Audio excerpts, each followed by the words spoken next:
Good afternoon and welcome back. I'm Marcus Peter. In light of the great wisdom of C.S. Lewis's The Abolition of Man, Carl Trueman has recently penned a book called The Desecration of Man, and I want to invite him to speak to this ongoing reality of the sacrilege that's being committed to God's design for the human person. Carl Trueman is no stranger to this program, professor of biblical and religious studies at Grove City College, fellow at the Ethics and Public Policy Center, and his book, The Desecration of Man, How the Rejection of God Degrades Our Humanity. Carl, great to speak with you. How are you? I'm doing very well. And yourself? I'm very well, thank you. Always a joy to reconnect with you. Likewise. Let's begin by, and you know well that I think very highly of your work, especially The Rise and Triumph of the Modern Self, which has become a bit of a staple in how many people view the way we think about reality today. From that light, then, I want to invite you to speak to how modern man tends to think about the human person today. Yeah, well, the question, of course, is an interesting one, and a lot of people would put the answers to that, say essentially that human beings are disenchanted. We tend to think of ourselves now as just stuff. And I find that view somewhat persuasive, but there are things that go on relative to our approach to the human person that doesn't quite explain. In the book, I draw a contrast between the language used about abortion, when in the 1990s, during the Clinton campaign, the case was being made for abortion, the language was that abortion should be safe, legal, and rare. To compare that to the 2024 election campaign of one time Biden, then Harris, it was the language of abortion is a basic human right, and women were being encouraged to shout their abortions. Now, I would say the safe, legal, and rare idea certainly fits with the idea that we're just stuff, that being a human has lost any magical or spiritual quality that it once had. It's a disenchanted view of the person. But there's an ecstatic destructiveness to the second that I think mere disenchantment can't get at. So my argument in this book is that today, when we think about the human person, it's not simply something that we regard as disenchanted. It's actually something we take a delight in desecrating at this point. And therein lies perhaps the most heartbreaking of the issues that, like you rightly highlight, there seems to be a perverse delight in the desecration of, I'm going to use the big word anthropology. It really means the way we think of man. I wonder if I could press you to go further. Why have we come to that point?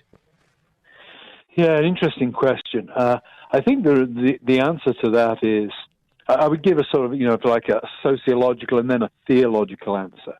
I think sociologically, the destruction of what it means to be a human being is the ultimate exertion of human power.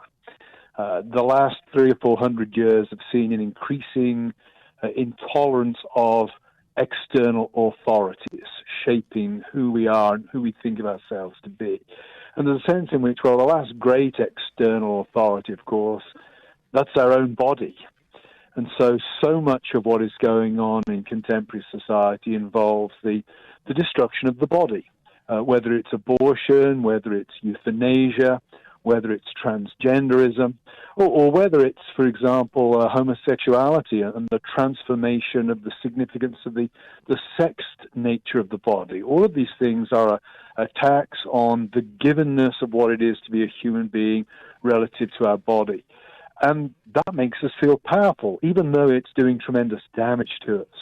It's the ultimate rebellion against external authority. It's the ultimate rebellion that allows us to assert our own sovereignty. Now, I would give a theological answer to that as well and say, as Christians, we believe we're made in the image of God. What is the thing then that's going to make us feel most godlike? It's the destruction of God's image. It's the shattering of God's image. That's the thing that makes me feel most godlike. And so you have, I think, the sociological result of the notion of human beings as free and autonomous that leads us to self-destruction. and you have the theological rebellion. How do I assert my authority against God? I destroy his image. Both of them come to focus on fundamental destruction of the human person, specifically destruction of the human body. I'm very grateful to have you speak directly into that, the theological reason especially, because what you're effectively highlighting, Carl, is, and help us understand this clearer, the perverse satisfaction of desecrating the meaning of humanity comes from an even deeper perverse satisfaction of destroying that which is like God in the human person. Yes.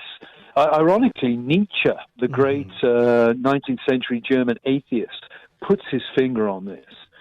Nietzsche has this famous passage in his Gay Science where he has this madman run into town and confront the atheists who are there and say to the atheists, you've killed God. And the atheists sort of laugh this off, and the madman says, no, you don't understand. You can't kill God and carry on as if everything else is the same. If you've killed God, you have to rise up and take the place of God yourself. And how do you do that? You do that by smashing every vestige of God that is left, every moral code that was once grounded in the reality of God, every piece of, we might say, human identity that was grounded originally in the idea of God, that has to be transgressed. It has to be dispatched. And to say that's both a terribly destructive thing, but it's also incredibly exhilarating because it makes us feel like gods. Nietzsche very notoriously put that narrative of the madman in his book, The Gay Science. I want to invite you to share just more expansively on that. It's not like Nietzsche was celebrating it. He was effectively saying, because we have done this, we have become authors of our impending ruin. Absolutely. Nietzsche sort of ends the passage with the madman saying, all who come after us will belong to a higher species. In other words, all human beings from now on will be more liberated to be their own self-creators than those who've gone before.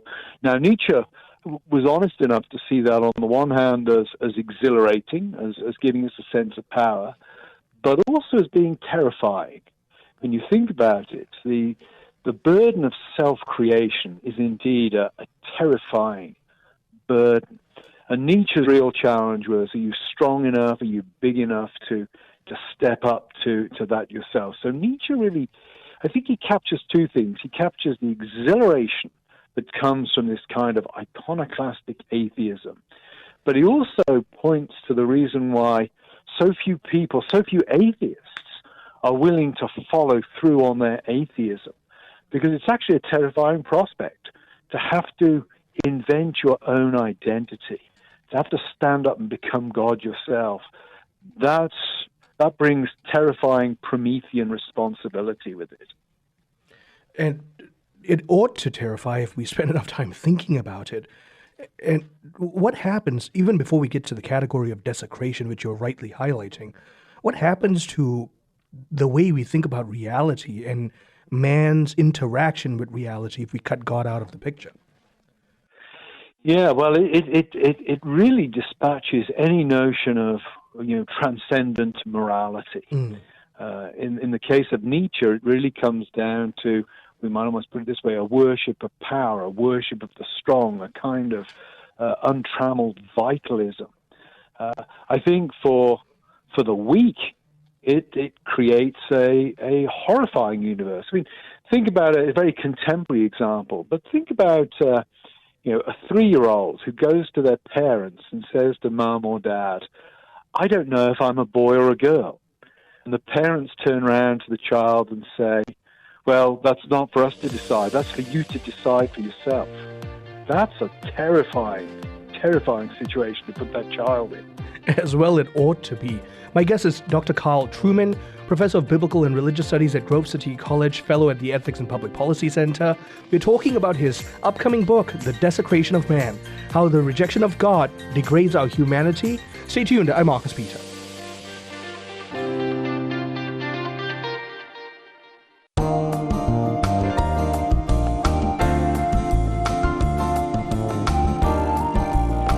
Good afternoon and welcome back. I'm Marcus Speed. I'm talking with Dr. Carl Trueman, Professor of Biblical and Religious Studies at Grove City College. We're talking about modernity's tendency to desecrate man, which is the title of his book, actually, The Desecration of Man. Carl, like you were rightly mentioning, it should terrify us, and it does terrify children, if parents don't give children a proper concept of reality. Just tell them, design reality as you will. What does that do to the human person? What does that do to the mind that's told you are the arbiter of your own meaning?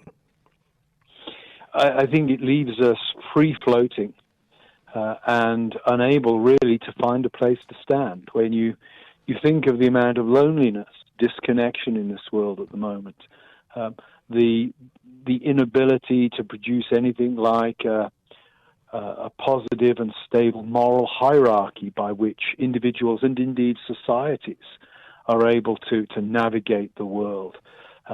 These are all the results, I think, of getting rid of God.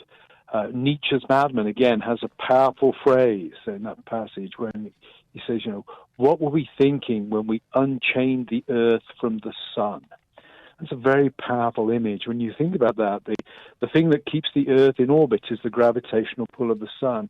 If you break that, then the earth is just floating aimlessly through the universe. And I think what happens when we get rid of God is we lose any ability to provide a stable or coherent view of what it means to be a human person, of what it means to be a society, and indeed of what values, morality, ethics a society should be built upon.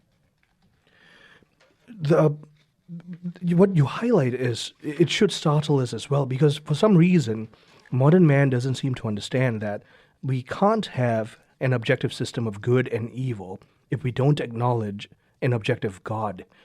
Help us draw that line and understand why it's ludicrous to think otherwise. Yeah, well, I think one of the problems we face in the modern world, of course, is as we've lost our sense of any kind of moral compass in a transcendent or stable way. We've tended to turn all moral problems into technical problems. And this is where technology comes into play. Technology has allowed us to imagine that we can get away with a world or a universe that has no morality. Think about sex, for example. In the 19th century, the sexual revolution was unimaginable. One couldn't imagine sex as recreation because if young men went around sleeping with whomever they wished, women were going to get pregnant. That was going to have profound personal and social effects. There was a high risk of catching an incurable disease that might destroy the body, destroy the mind, destroy the life. The risks were tremendous. Made sex as recreation an entirely implausible concept. We live in a world where technology allows us to avoid both of those things. Now, you can have sex without the girl getting pregnant. You can have sex, and if you pick up a nasty disease, hey, we've got a drug that deals with that.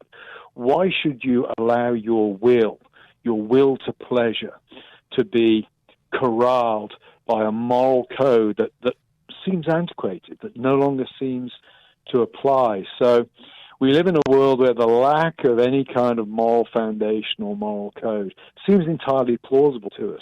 The results of that speak for themselves. The sexual revolution, which promised liberation for women, has turned women into things. The explosion of pornography facilitated by the internet has done more to pervert the view of women as objects rather than persons than anything else in human history. So we see all around us the bleak and sad consequences of this amorality, but technology allows us to think we can get away with it. And again, that should terrify us as well, because we really can't get away with it. In fact, the more we try to break the laws of nature and revelation, the more those laws break us as a society. Yes, I mean, think about the sexual revolution has led to collapsing birth rates in the West, for example. We're facing a demographic crisis. We're not going to be able to enjoy the levels of prosperity that fuel our hedonistic lifestyles when we have collapsing populations. nobody left to pay for it. So there is a price to pay. It's just that we choose to ignore it by and large. Now, one of the things you highlight is also the rise of a sympathy towards socialistic tendencies, communistic tendencies, especially here in the West. Marx loathed any notion of affiliation to God and religion. Can you speak to why there is a kind of newfound appreciation, if you will, for Marx's thought? Yeah, that's a difficult, a complicated question. Clearly, the assault on religion was central to Marx's own revolutionary philosophy. He says in his preface to Hegel's philosophy of right, he makes the comment that the critique of religion is the foundation of revolutionary thinking, because he thinks that religion is what helps men cope with suffering here and now, and therefore accept the poor conditions that industrial capitalism has imposed upon them. I think where Marxism is now appealing is not so much in the original economic context in which Marx articulated it, but in this deep sense of victimhood that has come to grip the imagination. If we think of ourselves as free and autonomous, if we think of ourselves as self-creators, then anything that interferes with our happiness, anything that prevents us from enjoying life, is seen as oppressive. It's seen as somebody else's fault. It's seen as the fault of the traditions we've inherited or the culture we live in.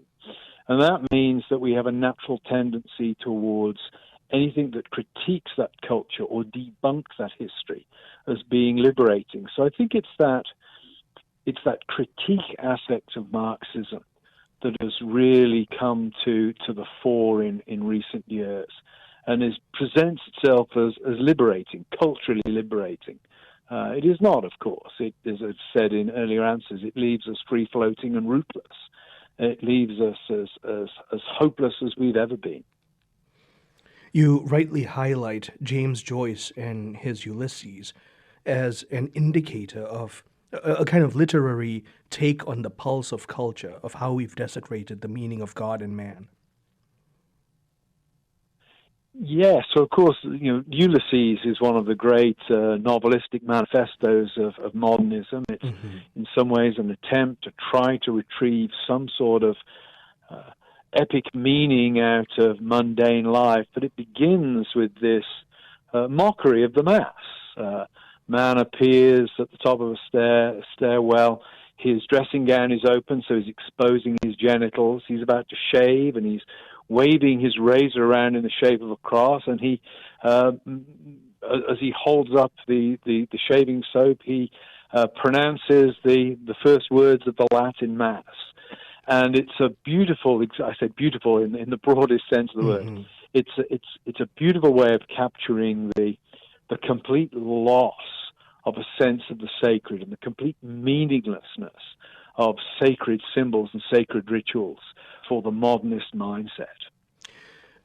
You fast forward from the penning of the Ulysses to today, and you realize that precisely that kind of blasphemy, albeit greatly expanded, permeates the culture in every facet of media.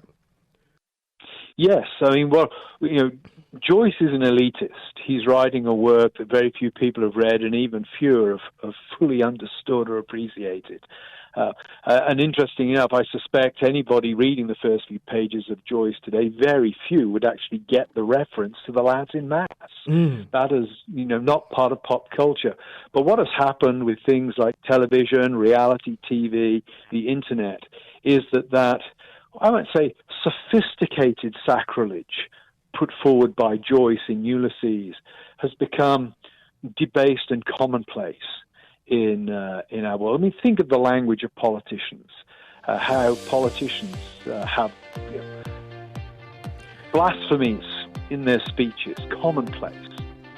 My guest is Dr. Carl Trueman, Professor of Biblical and Religious Studies at Grove City College. We are talking about The Desecration of Man, and really how our modern culture, in forgetting God, has completely denigrated the meaning of man and anthropology in general. Continuing on the other side, stay tuned. I'm Marcus Peter.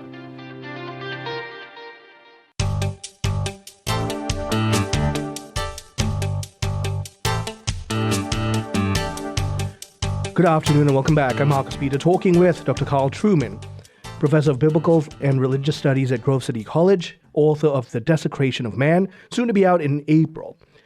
So, Carl, I want to pick up where we had left off. Like you mentioned, you consider the writings of people like James Joyce, and he's articulating the desecration of the sacred, the holy, and the making of it into what is profane. But I don't think even Joyce could have predicted the state of our media today, where it's just banal blasphemy at large. Yes, I think that percolation of sacrilege down through the culture was something that an elitist like Joyce would not have anticipated. But of course, it's there in seed form. When you think about it, what is it that makes human beings noble? What is it that makes us exceptional? It's the fact we're made in the image of God. And so if you take God out of the picture, inevitably you have to take human beings made in the image of God out of the picture, and that reduces us.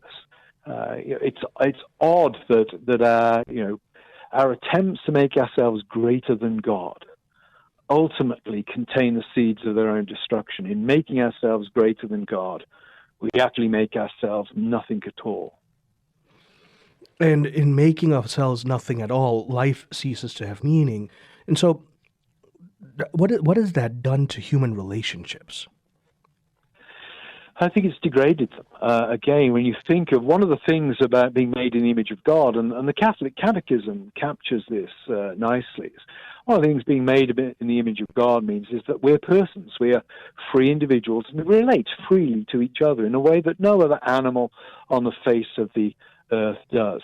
I could say all animals eat, but only human beings go to restaurants. Only human beings feel eating food together with ritual that binds us together. As soon as you lose the sense of the image of God, you tilt away, I think, from thinking of other people as persons. Other people become instruments, tools for your own pleasure, for your own happiness, for your own success. The sexual revolution is perhaps the most dramatic example of this.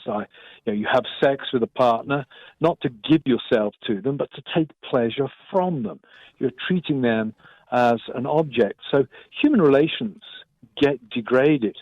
And of course, as you treat others as an object, so they treat you as an object. So your own sense of yourself gets degraded and objectified. Now, the objectification of self and other has, like you mentioned, denigrated the sexual relation between man and woman. Inevitably, that's going to have consequences on marriage and the family. Yes. It leads to things like no-fault divorce, for example. Hey, if my wife is no longer fulfilling my needs, I can get rid of her. She's not fulfilling her part of the deal anymore. That's very different from a marriage that is for richer, for poorer, in sickness and in health, where really as a husband I'm committed to my wife such that if she becomes ill, if she develops Alzheimer's disease, I'm committed, regardless of the inconvenience it brings to my own life. I am committed to love her and to care for her unconditionally. It also changes attitudes to children. When you think of the impact of no-fault divorce on children, they come to be treated as problems to be overcome in a divorce or collateral damage. The law is required to treat the children as property. Similar thing happens, I think, with things like IVF and surrogacy. There's that move to children being treated not as gifts from God that parents are to love unconditionally, but as things that parents are to acquire and perhaps approve of conditionally as long as they meet certain criteria. So the whole thing, the whole objectification of the other person leads to a total collapse, I think, in the long run of what it means to be a human being, what it means to be a human being in relationship to other human beings. Can we, therefore, step outside into the bigger picture for a minute and see that things like human relationships, including sexual relation and marriage and death, all of these things have always been enshrined throughout the history of humanity in ritual, especially in religious ritual. Just comment on that and why we need to regain that sense of the sacred there. Yeah, so again, as with food, when you think about, all creatures need to reproduce, but human beings surround reproduction, sex, with sacred rituals. And what more godlike action is there that human beings do together than the creation of new life? Sex has always been sacred. Think about death. Death is the same. It's been deeply mysterious.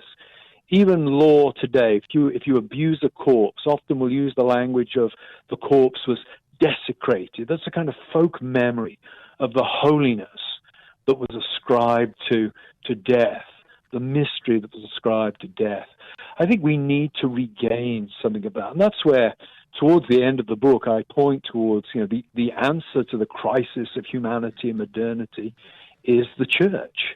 It's in the church that we find the teaching and the rituals that give sacred meaning or restore the sacred meaning to things like human relationships, to marriage, to birth, and to death.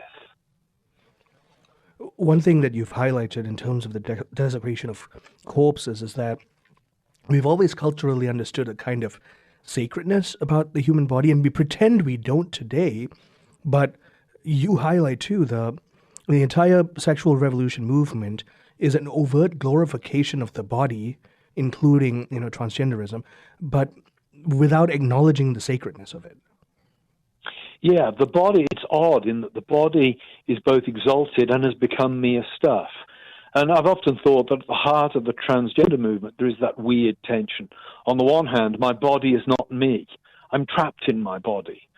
My body is irrelevant to who I am. On the other hand, unless my body is changed to match the real me, I'm somehow oppressed. So the body is both of supreme importance and of no importance at all. And I think the idea that the body is a problem, that the body is raw material, goes to the very heart of the desecration that we see in the world around us. And again, in Christianity, it points to the importance of the resurrection of the Lord Jesus Christ. The story doesn't end on the cross for Christians; it ends with the resurrection. Why? Because Christ is God manifest in humanity, God united to the human. Christ is both divine and human, and I think he redeems us body and soul. And we need to remember that our bodies are not space suits that we inhabit. They're sacred because they are, in a sense, who we are as we are made in the image of God. Now, because of all that, to reclaim a rightful sense that the body, the person, they're all interconnected realities with reality and morality. I mean, all of this just fits into one integrated picture. So let's step back and start putting those fragmented pieces together. Yeah, I think that what we need to do is recapture the importance of embodied existence, to embrace the limits of the body as being not hindrances to be overcome, but as things to be embraced. I think, for example, I pointed to the church as a solution. We certainly need to think of the church as the place we go. Church is the people we are next to in the pew. Church is an embodied thing. I also think we need to recapture what it means to be an embodied human being in society. I think in the book I make a great play on hospitality.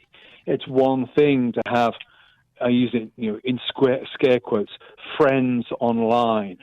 But really, your true friends are the ones that you spend time with in the real world. They're the people that you sit around your dining table with, the people you share a bottle of wine with.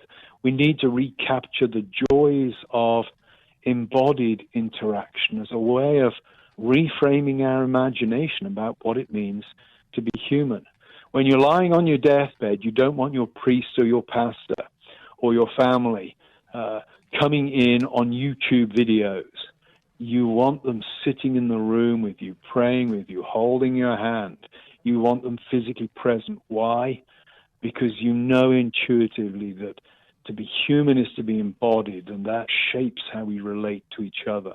And if we're going to reintegrate what it means to be human, it has to begin with a proper, deep reflection on what does my life look like when I place my embodiment at the center.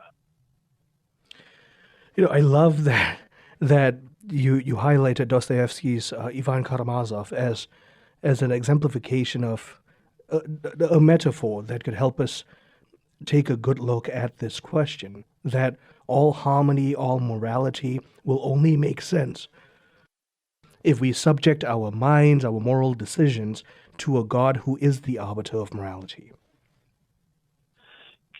Yes, and I think, again, I go back to the comment I made about being made in the image of God. If we are not made in the image of God, then Nietzsche wins. We are embodied wills at that point, and morality is down to us and to our power and to our decision. And I think Dostoevsky, in his chapter in the Brothers Karamazov, Rebellion, the famous chapter, of course, is the Grand Inquisitor, but the chapter before that, Rebellion, to me, that's the real heart of the book, where Ivan Karamazov reflects upon the problem of evil and the issue of God. Carl, always a tremendous blessing to be able to reconnect with you. Thank you for your time. Thanks for having me on. My guest has been Dr. Carl Trueman, Professor of Biblical and Religious Studies at Grove City College. His new book, The Desecration of Man, How the Rejection of God Degrades Our Humanity. Get a copy, and most of all, read it, and let's start dialoguing with our fellow man, their meaning of life. I'm Marcus Peter.